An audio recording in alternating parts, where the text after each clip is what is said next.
All right, so I was planning to kind of sit down, maybe get me some cup of coffee, do some research, kind of get in that mode and try to properly unpack some of these ideas. And then I just ended up, some stuff came up and I ended up kind of running some errands and doing some stuff. And then I thought in my mind, like, hey, just kind of start in on it. And so I'm like, I could try it out. So, what I was going to do is I was going to sit down and I was going to pull up various references of Paul the Apostle. I was going to kind of introduce him a little bit from the way that I do. And then I was going to kind of give certain phrases and references of some of the main points through some of the letters that he wrote, and to kind of give and kind of introduce some of the context of the New Testament and some of just, such and such. And then kind of go into why it seems that Paul the Apostle is such a pivotal character in reference to how people interpret later on Christianity and stuff like that. And then also what he seems to make reference to in terms of the Gospels, the Gospels of the stories about Jesus and all of this stuff. And so I was going to do this whole thing, and, maybe eventually I still will. But as things go, just as they've continued to go, I never really quite get to the point of packaging it or introducing it in some of these other ways. And I just end up, in the midst of my life, just kind of throwing it out there and talking about it as though it's just a regular conversation with somebody. So here we are. So maybe this is just kind of layers and layers and layers and layers. We'll just keep talking about it until we kind of feel the internet is kind of going back and forth, right? So the Apostle Paul, let's see, what is there to know about him in reference to this conversation? So eventually we're kind of getting to this topic of the death and resurrection, right? And what we're kind of finding is, so a major aspect of interpretation and the way that Christians and various ones, there's so many different denominations, sects, factions of Christian interpretation. And so just like with a lot of other religions, just because you label somebody as something, it doesn't mean that it actually identifies whatever their ideology or interpretation is. So you kind of have to see what persuasion they are, what are they believing, how are they approaching the text and whatnot. But generally speaking, so in general terms, now that we kind of set the stage for systems and the culmination of this belief in Israel and Judaism and this remnant and kind of the center of Jerusalem and whatnot, then you have the pivotal character in the New Testament, right? Jesus the Christ. There's a lot that can go into what people are supposing now that we've kind of reached this stage of globalization where people are sharing ideas. Different denominations are sharing their ideas. They're trying it on. They're approaching the text. So it's such an interesting time in history because throughout history, people had not always even had access to the text. Some people couldn't just read it for themselves. So it is quite a shift in this stage of interpretation. So basically, on simple notes, Jesus is the character that is supposed through the Christian faith to be the next stage of a Messiah, which is the anointed one, or the one that is supposed to carry the story to the next stage. It's the next chapter, right? It's the next movie, right? And so it's important to look at this stage and see what it supposes for the rest of the story, the previous stages, the foundational text and stuff like that. I don't think right now, so if you're familiar with these religious topics, then you're also aware that as people are attempting to summarize or dialogue or trade ideas among other religions and other beliefs, then if you follow those topics online, then you're aware that people are they're either debating or trying to find some form of consensus between differing opinions pertaining to Jesus and Christianity and whatnot. So there's just so many things that I'm not supposing I'm going to go into all of those right now. Like I said, it'll probably be layer upon layer because there's just so many layers to all of these things and what people are supposing. But what people are seeming to bring up is that what they're noticing is that there's difficulty in converging these things. There's difficulty in having a consensus pertaining to whether it be Judaism, Islam, Christianity, and whatnot. When it comes to the stage of the text, the different storylines of Jesus. And so now we're approaching the general introduction to the New Testament. They call it the New Testament, which is the Christian text. Christians who believe that Jesus is the Christ. He's the next chapter of the story, and he's pivotal in transitioning how people view the story. It's another layer of revelation to how you view the entirety of the story, a lens by which you interpret and whatnot. But some of the factors are, the main points are, what is the symbolism of what Jesus is talking about? Was Jesus God? Was Jesus a revelation of the Son of God? What do these symbols mean? Why is it transitional? Does it really fulfill the prophecies of out from Israel, or the remnants of Israel from the various ones that were awaiting some type of change? How does it approach those types of expectations and change? What's really going on there? There's so much, right? Some people will say, look, most groups can find some level of consensus if we just knew a better way to approach the death and resurrection, or something to that effect. And so even if you talk among atheists, they'll say stuff like, well, there are some good aspects to what Jesus teaches, but we don't really need to deal with this idea of the virgin birth, or the death and then resurrection, and why is there this storyline? And there's just so many different conversations among culture and religious dialogue pertaining to these ideas. And just recently, because we're approaching Easter, people are talking about the death and resurrection and this topic. And then some people now, if you're familiar with online dialogue, people are having debates, very influential groups being platformed to have these emerging discussions as to questioning what Jesus really claimed. So people are delving deeper into these topics. It isn't just on the surface level of believe that Jesus is the Messiah and that he died for your sins and all of these things, which, we can go into those things, but what does that really mean? So people are going even deeper and unearthing, what does this mean? What are these symbolism? A lot of trading notes. So among those conversations, people are wondering, and what's kind of emerging is people are approaching the texts that have done major levels of study pertaining to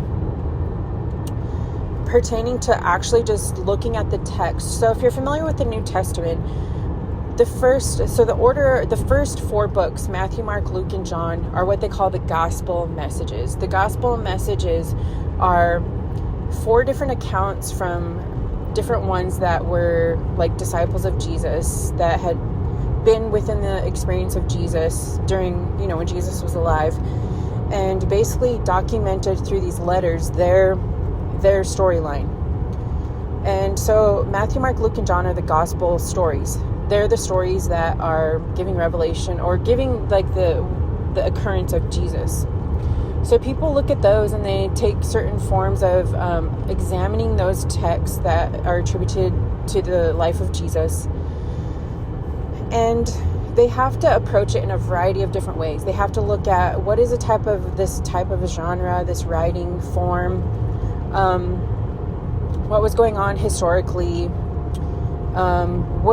how do they approach where there seems to be contradiction in sharing the story? Is that proof that it's more legitimate or less? So there's just all of these different approaches to examining those first 4 books, Matthew, Mark, Luke, and John, the Gospels. Then after that, then you get the story called Acts. It's called Acts, the book of Acts. And the book of Acts gives kind of a summary of the time after Jesus is gone. So it leads up to this portion where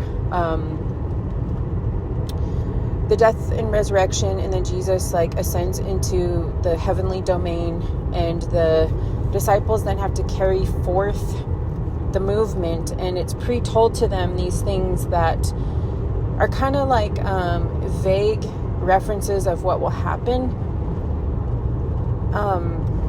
There's a lot to unpack there too, but basically kind of how it seems to read is that they're working through these revelations, and they kind of have this spiritual stirring in them, and there's something that attracts them to this movement, but they haven't quite articulated all of it yet.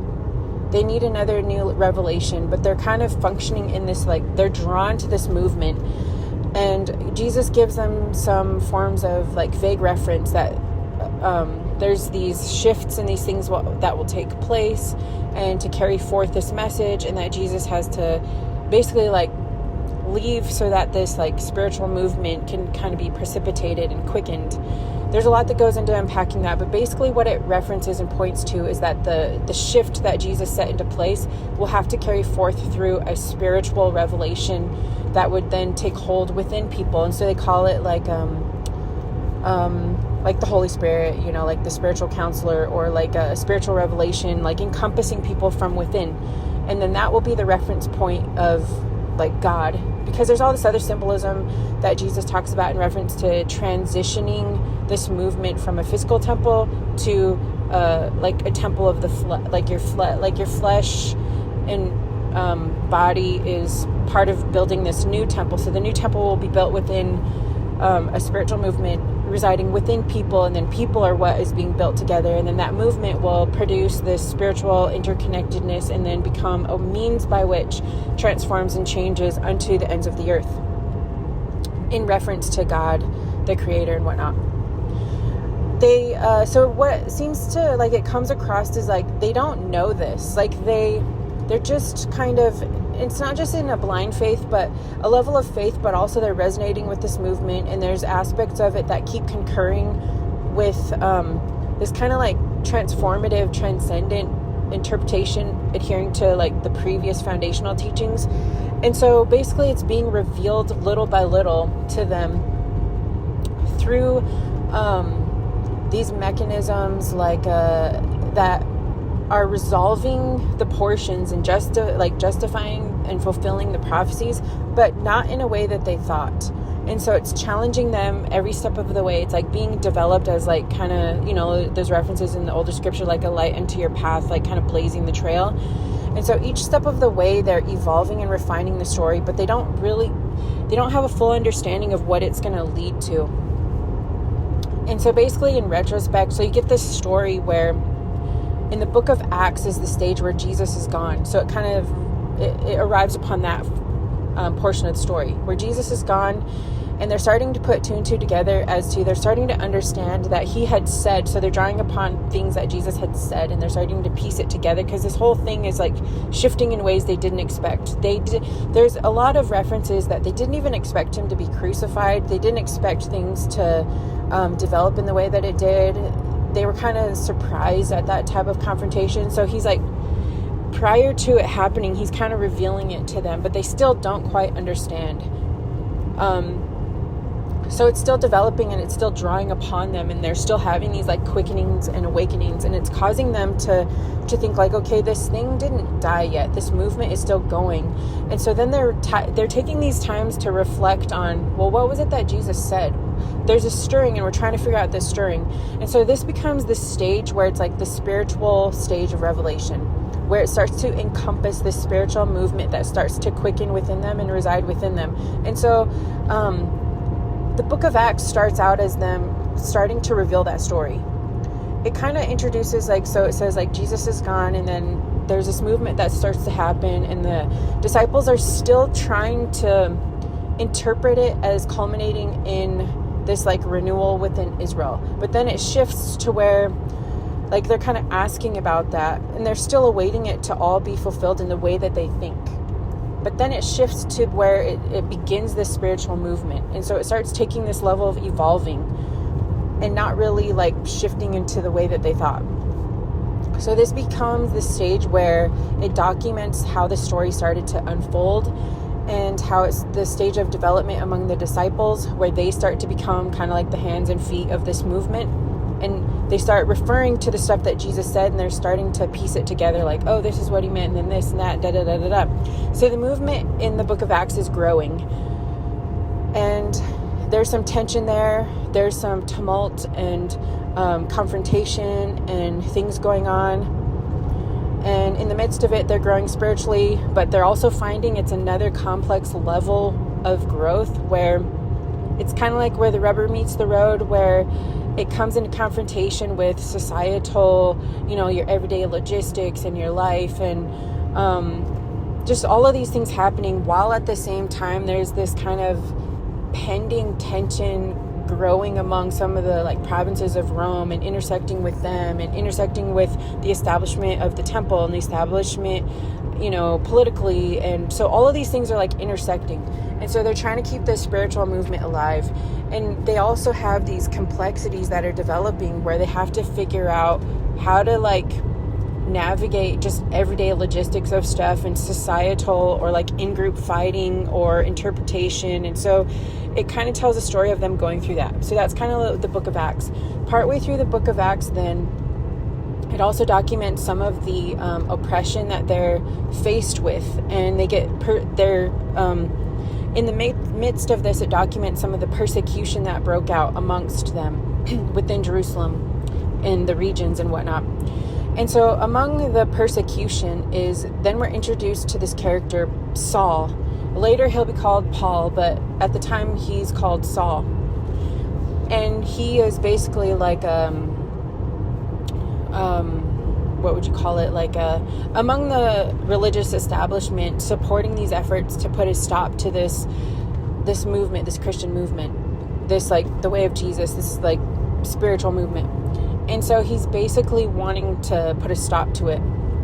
And he's known as Saul, the one that's persecuting the church. He's leading these, he's among these groups that are going out and persecuting the church and whatnot. And there's times where he's calculating these attacks and being a part of these groups that are bringing certain ones out. And so there's portions where he's even a part of the groups that are having some of the other Christian leaders and whatnot, stoned to death, and just horrific things, right? Eventually, Paul has this experience where, what they call the road to Damascus experience. That's a reference that people make when somebody is really confronted with themselves and they have a major transformation. And that comes from this story where this Saul character, he's en route to one of his other persecution rampages. And then he gets he has a spiritual encounter with what later is attributed to being as the spirit of Jesus. And it kind of stops him in his tracks. And basically it's this voice that he hears that says Paul, why are you persecuting me? And then it just knocks him off his horse, or, whatever. I'm just kind of paraphrase the story. Stops him in his tracks, and he falls to the ground or something like that. And there's this light that kind of blinds him or obscures his vision, or just basically the whole thing kind of paralyzes him in a sense. And so he's kind of in this who is this, who am I persecuting, what is happening, And it's also testified that I guess some of people around him had heard it too. And so he has this major experience, this confrontation. Then there's different kind of forms of testimony to the story, but basically some forms of the interpretive story is that he's then guided to go eventually and speak to these other people, and he's directed to where to go.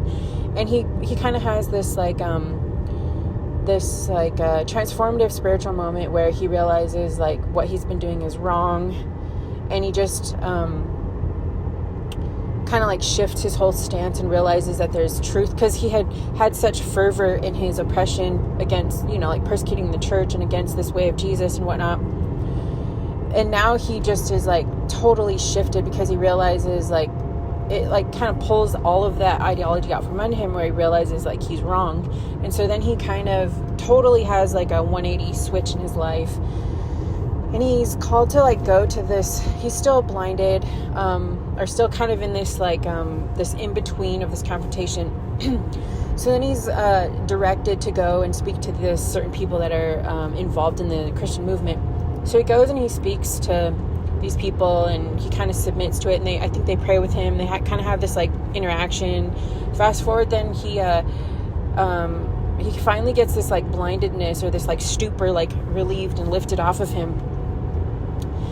And then he realizes he like totally has a turnaround in his life, and he ends up being like an advocate for supporting this movement, this Christian movement. And so this is like a peculiar story, and this is the introduction to, after he shifts and has this change, like kind of in keeping with some of the like developments within like the Jewish literature or stories and whatnot. He then, after he has such a major shift, he changes his name to Paul, and portraying like he's like a new person, like kind of reborn into a different stage of movement and revelation, which is interesting too, because you find that with like Abraham. So like Abraham was initially called Abram, and once he had his spiritual conversion moment, then he's called like Abraham. Similar, like way back in the stories when Jacob is then called and confronted by this spiritual authority, and then it kind of introduces him to what they call kind of like the struggle with God. And then like even within Islam, they kind of have a similar connotation with like jihad or the struggle with God, or the interpretation of the word Israel is to like kind of struggle or like yearn into the revelation of God, to like submit into this like intense calling that encapsulates your life. And so this is what Saul does. He then changes his name. His name is then changed from Saul to Paul, which is kind of in keeping with that idea, like I'm a new person and this is a new struggle. This is like a struggle into this revelation of God that I encapsulated my life and whatnot. This then becomes the introduction to who they call the Apostle Paul. And this is also why later on in some of like the letters that eventually Paul will start to write, because this introduces him to a stage of life where he now is going to be a main character to carry forth this movement. And because he has such a complex history, he goes through some of these like major stages of just a lot of different interaction and character development, where of course he's going to be seen as a traitor among the establishment. They're gonna attack him. There's times where he gets beat. He goes through a lot of these things, but since this is territory that he knows, he's able to be kind of strategically situated right in the middle of it. He knows how to speak the language of it. He knows how they're going to interpret things and all of these things. But then at the same time, there's a lot of doubt among the disciples, because they had literally seen him do the most horrific things to some of their followers. So he's kind of caught in this whole world, right? And he just has this like fire within him to also like carry forth some of these things that are happening within his life. And so this kind of introduces like the Apostle Paul. And so this is also where you'll find in some of his later letters that he writes, because he also, to establish this stage, he goes through times where he goes and he talks to Peter, because Peter was one of the ones that is like had this certain relationship with Jesus, and then Jesus had basically kind of made reference to him that he would have certain responsibility in carrying some things forward after Jesus is gone. Paul then talks with Peter, and he has a certain time that he spends with him, and so they establish some type of recognition that he is legitimately a part of the movement, that it's not some kind of like deception. Whereas later you'll find, though, there's like different stages of how they develop the ongoing interpretation of things. And so they grow through these stages where there's all these different groups like adding certain stages of interpretation, because they're basically now, through the spirit of revelation, developing these ideas. You'll find this with a lot of different like religious groups, where they go through stages of interpretation and development, and people just kind of like branch off and whatnot. So there is definitely this kind of like shift taking place between various groups. And so they also talk about that in the kind of like as they have the chronicles through these development stages within the book of Acts. At the later times, though, when Paul does introduce some of his teachings and letters of encouragement to the different churches and different ones involved in these movements that are kind of just continuing to branch out and grow out, he says something to the effect of like, he calls himself like, I'm abnormally born into this movement. I wasn't a disciple that walked with Jesus at the time, and I persecuted this movement, and I was abnormally born, which means like he's saying I was born through the Spirit. Like I had a spiritual like intervention or occurrence happen in my life, which drew me into this movement. I didn't choose this. I wasn't like necessarily reasoned into it. Like I had a literal spiritual confrontation that changed my life. And so he calls himself like being abnormally born into the movement. And so then he continues to have these certain revelations as to basically kind of giving testimony to the sense that there can be stages of further revelation through this spiritual movement. So what you start to find with the Apostle Paul is that he does kind of benchmark that stage where, like, attributed to what Jesus had said, where the movement would go forward through like the Spirit, like a spiritual movement, a stage of spiritual revelation. So that's kind of giving some like summary, I guess you would say, of the Apostle Paul. So he goes on and he writes his letters, right? There's certain letters that are attributed to him. So then that goes through the next stages of the New Testament. So the letters attributed to Paul, and they're labeled as like, say, like Romans, Corinthians, Ephesians, and, you know, so these different names are the names of churches or groups like that are forming, organically growing and forming, branched off into all these locations, right? In the midst of still having certain levels of persecution and strategy, and so all of these things going on at once. And then some of the other books after that, you have like Peter. Like some people will say like Peter was illiterate, and so he didn't really do a lot of like the writing and documenting and stuff like that. He was just one that was like physically with Jesus, and so he absorbed the movement through that way. Maybe somebody helped him with it. I don't really do a lot of study in terms of like the historical documenting of the story or proof of it or things like that. I basically just interpret the story. So, but there are, like, if people are interested in that, you can go and look for people that look at what's like the history and documenting of these books and writings and you know, things along those lines.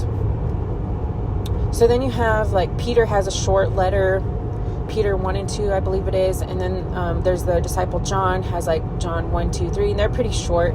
And there's these other, and then later there's even a book written by James, which is the half-brother of Jesus, which it kind of introduces, I don't know, like not all Bibles will introduce. My Bible is like a study Bible, and so I get an introduction to the character.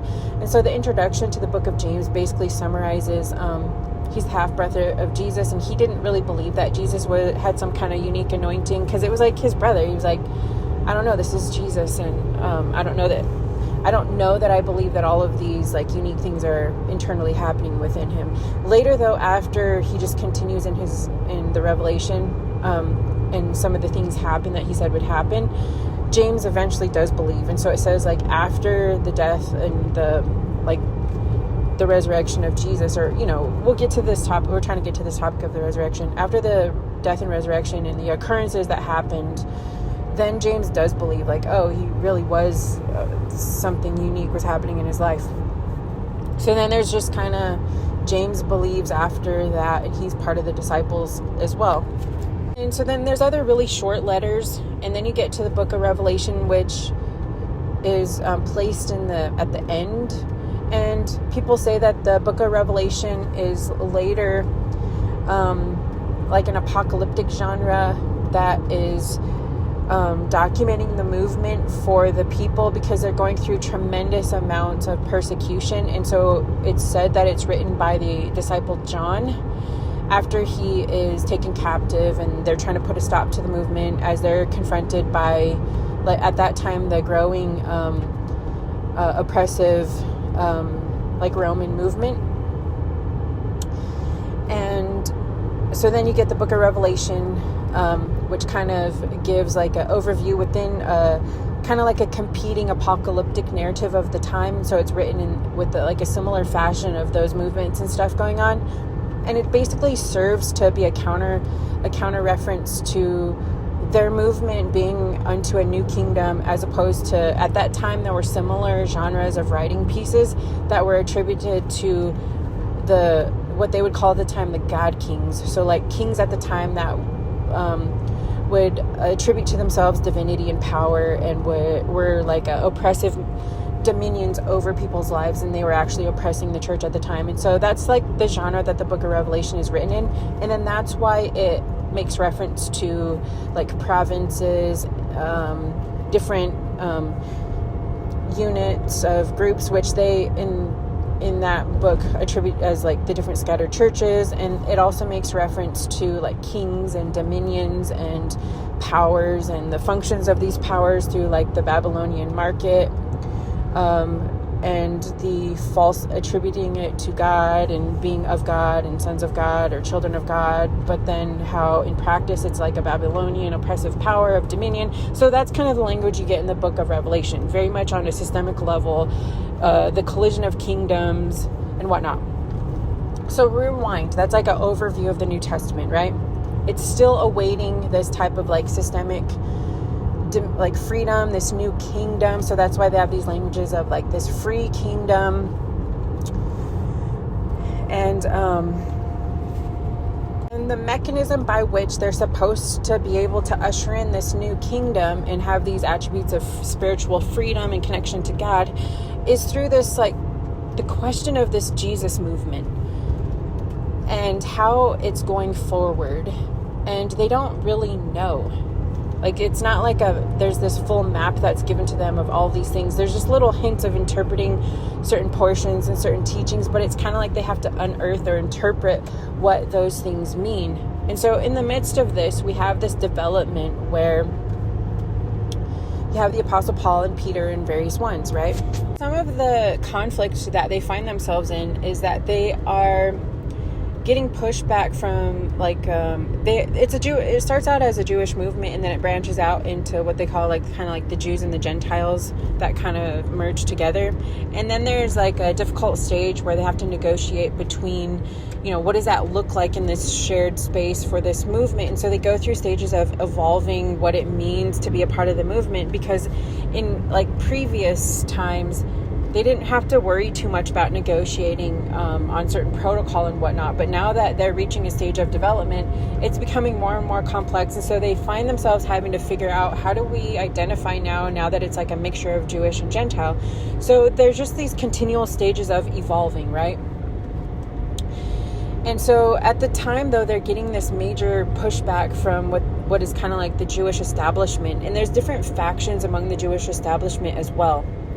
And then there's also some that, seem willing to like negotiate and trade ideas, and then some that are adamantly against it. And so, if people are familiar with like certain collisions of culture or religion, then they kind of know what, that's like a very similar thing of development and evolving certain ideas and whatnot. So they go through those stages as well. So caught up in the dominion of the world powers, right? And so they have pushback and oppression from the world dominion at the time, which is Rome, and is starting to intensify certain types of attack against them, because it is packaged as them being a threat to the dominion, as they proclaim levels of like freedom from this type of like power system. And internally, they're getting this pushback from like the Jewish establishment as well. So that kind of introduces these ideas. At this time, they're trying to keep this movement alive. And so they're trying to discern and develop and evolve and be in the mode of like the revelation and the spiritual path of this movement. So you have them going through stages of developing what that looks like and what it seems like. And they're disagreeing with each other and branching off and whatnot. So now that I've talked about this, we can kind of get into, well, what are the things that they talk about then? Now that we've kind of set the context and kind of set the stage for what's going on. So different ones make reference to, say, like the death and resurrection and what that means. What's the interpretation of what's going on there? And then we can kind of look at what they in the context of what they were evolving at the time seemed to make reference to. And then now at this stage where it's still this ongoing revelation, because we're still not entirely free on the world stage, and then there's still internal conflict branching off among different belief systems. We're still in this like somewhat similar context, still trying to figure out what these things mean. This might end up being a little bit of a how would I say this, like a transition from how people approach these portions of the text. Let's see, how do I want to like ease into these other stages and simplify?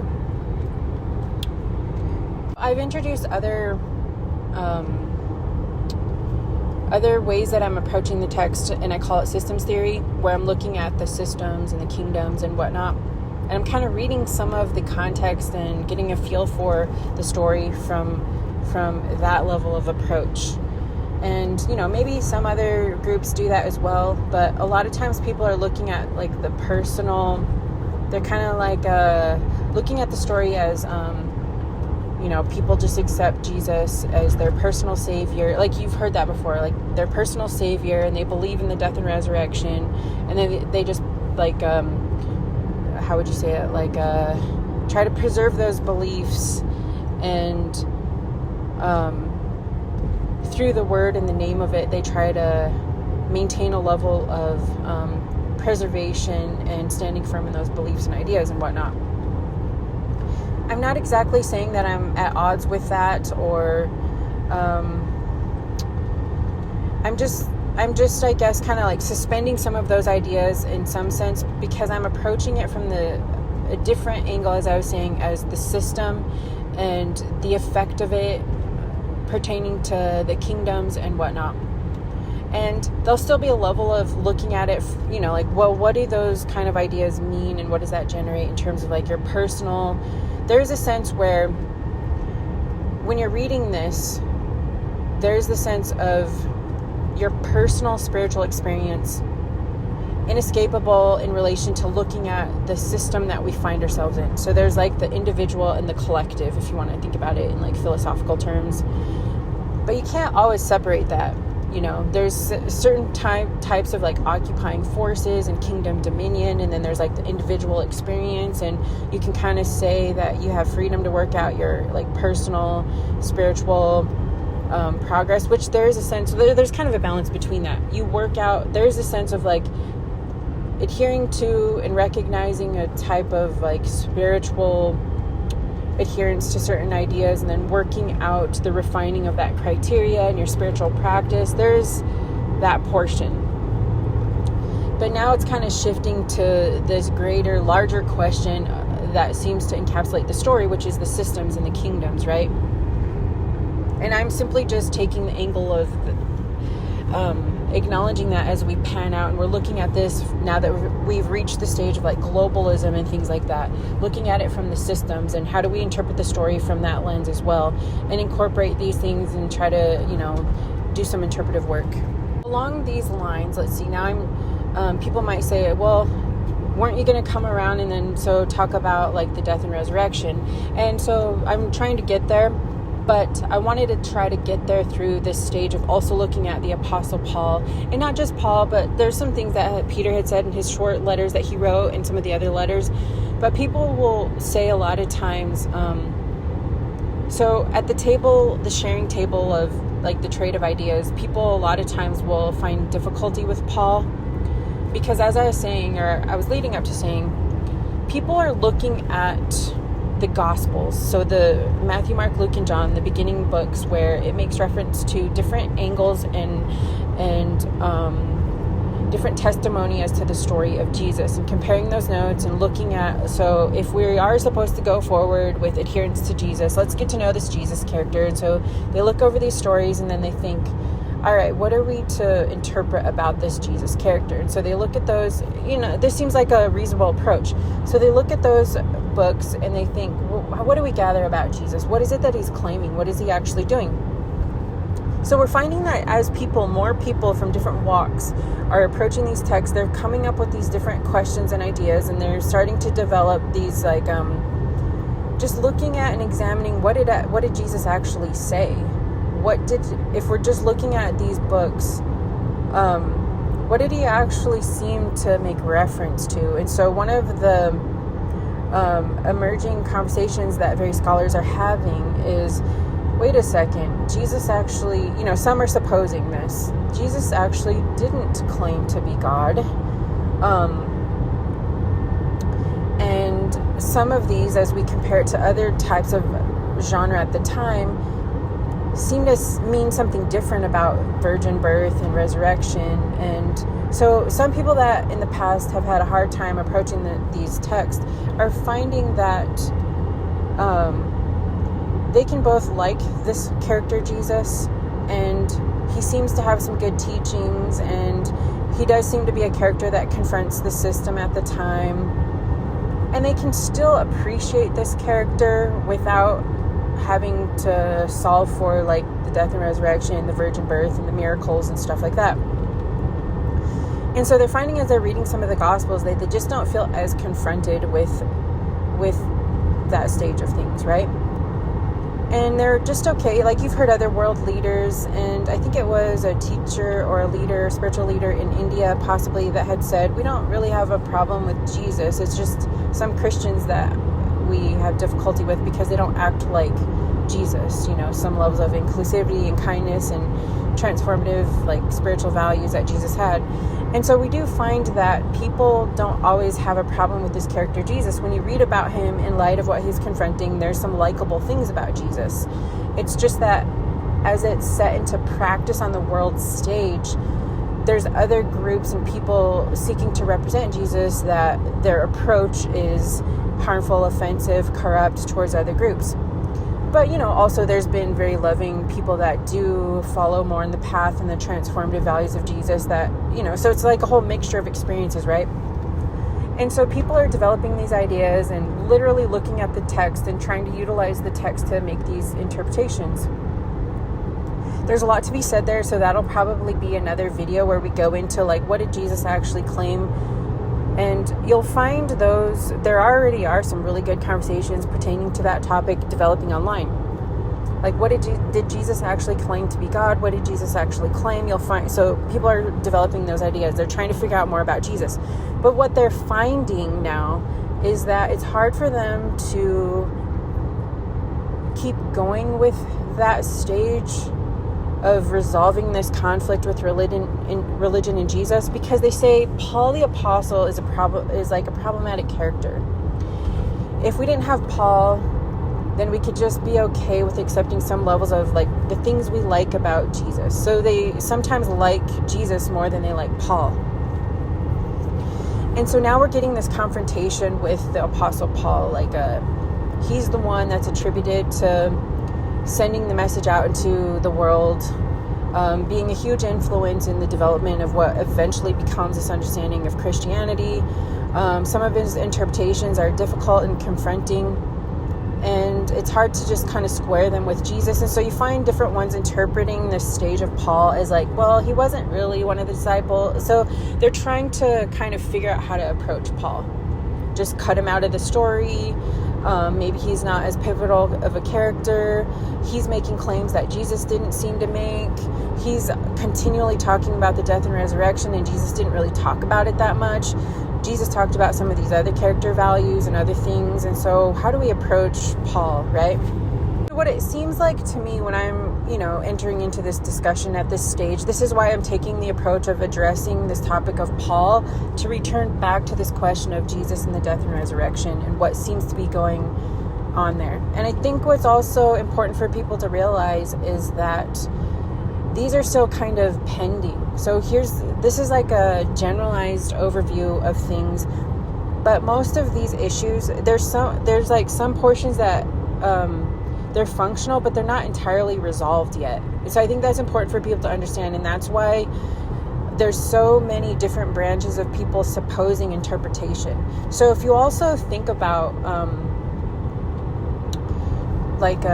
people of the books, or like, say, Jewish tradition, Christian tradition, Islamic tradition, they're very much like these expectant type teachings. They're like open-ended in the sense of there's an expectation that we're not quite to the shift of God yet, or people will call them like messianic religions, which means like there's like a adherence to forms of like a anointed one that brings revelation and stuff like that.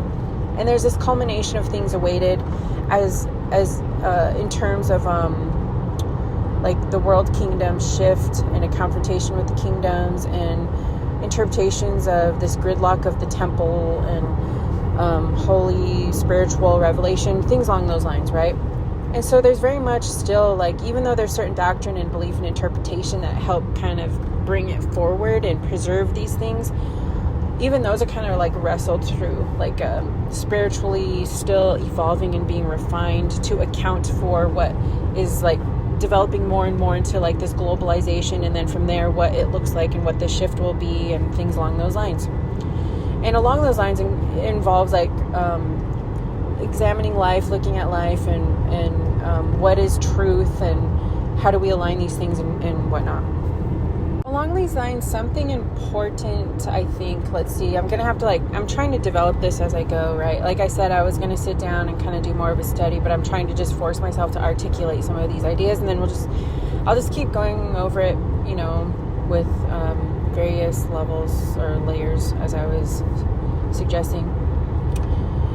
And so one of the things that, as we're addressing this stage of Paul and, some of the teachings that he introduces, he really does talk a lot about the death and resurrection. I think it's important to try to kind of imagine and revisit what it is that he's trying to do at the time. And so I think it's important to go into that. Like, what is he actually trying to do, though? Like, what's happening here in the story? Or what does it seem like?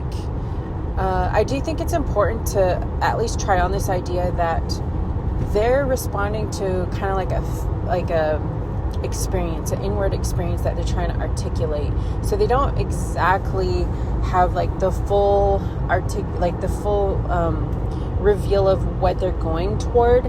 They're adhering to this experience that they're keeping alive, basically, and they're developing the ideas to kind of keep it going at the time. But you can suppose, though, what they're expecting. What is it that they're expecting, though? What are the things they need to be free from? And so it's important to see the context that they're in.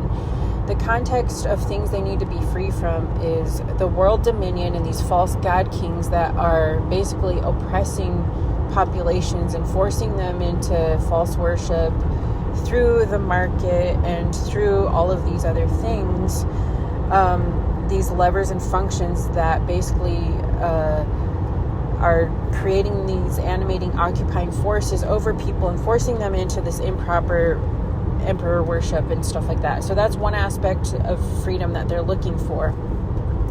They're proclaiming these types of freedom through this movement and strategy, as they also have to account for being free from the establishment in Jerusalem, the establishment through these certain belief systems, through the development of Judaism and whatnot at the time. And so they're also needing to be free from those as well. And they also need to account for being in proper alignment with God. And so those are important factors that they need to account for in their proposals. And if you remember, if you're familiar with the biblical text, there's a time where it had been developed over a long period of experiences that there was this basically kind of not just this, but among other factors was a developed kind of fear of God, in the sense of a fear of being outside of proper connection to God, or kind of a fear of misquoting or misrepresenting God. And so that was also what also developed within that was these certain types of ideologies of just simply just accompanying this, trying to preserve a certain ideology of God with a grown sociological or cultural type ideology as well. And so incorporated in these really vulnerable conversations happening was both like a people needing to have proof and needing to go through stages of acclimating to believe these new stages of revelation. So there were levels of kind of fear and apprehension, and also just like not wanting to be outside of the revelation of God. And so it was a lot of like vulnerable negotiating as to like, how can people be sure that this is God and they're not being deceived, and then they're not giving up this like legacy of God and whatnot. While at the same time, it was quite obvious to a lot of groups that they needed to be free from the corruption of the establishment.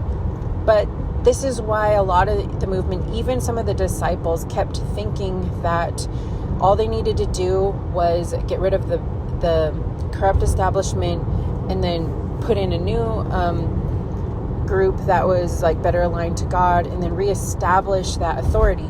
And so this is why it's difficult for them at times to understand what Jesus is even doing. And so they're not really motivated to necessarily do a total like cleaning house of things. At this time when they're first developing, they're not even really looking at entirely being free from like taking on Rome, and stuff like that. They're just wanting to almost like have a better administration. And then that's why they ask like, well, when are we gonna like set up the new Israel or whatever? So this is why it seems important to recognize the stage of Paul, because then Paul actually becomes the one that has a spiritual experience like Jesus was saying would happen. I mean, they do too as well. Like it becomes shifted into this like visitation of these quickening spiritual movements, and then they start developing types of revelation. But it's Paul that then has such a confrontational experience that it's so far out, like it just compels him to start developing these other ideas, where it starts to become a transformed, almost like transcended version of accounting for these prophecies, but in like an entirely different way. So much so that he even starts being like in conflict with the disciples, because he's taking it even farther than they even supposed. And he's saying, wait, actually what, like this seems to confront is the very way that we see Judaism, or confronting the very way by which they see the transition, or what it's like pointing toward, or what it's evolving among. So I'm going to make this the first section, and then we'll kind of go into, well, what was it then that Paul was confronting? Why did he seem like such a transitional, confrontational, controversial character? Why was he pushing the movement? Like, how was it that he was like pushing the movement even farther than even Jesus's disciples seemed to suggest, and then taking the revelation of Jesus to like the next stage? And so I'll go into some of those topics in the next audio recording.